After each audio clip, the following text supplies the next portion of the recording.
ጸሎቴ ቢሆን ለወረት ጎዶሎ ቢሆን የኔ እምነት ባረከኝ እኔን ከሰማይ በደል ክፋቴንም ሳታይ ቀባኸኝ ጠርተኸኝ ከዱር ሰጠኸኝ ከፍ ያለ ወንበር ሳይኖረኝ አንድም በጎነት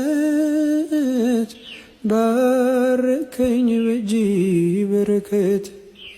እኔ አንተ ቤት እኔ አንተ ፊት የምቆም ሰው አይደለሁም፣ ግን ፍቅር ነህ ለዘላለም የሚመስል ማንም የለም። ግን ፍቅር ነህ ለዘላለም የሚመስል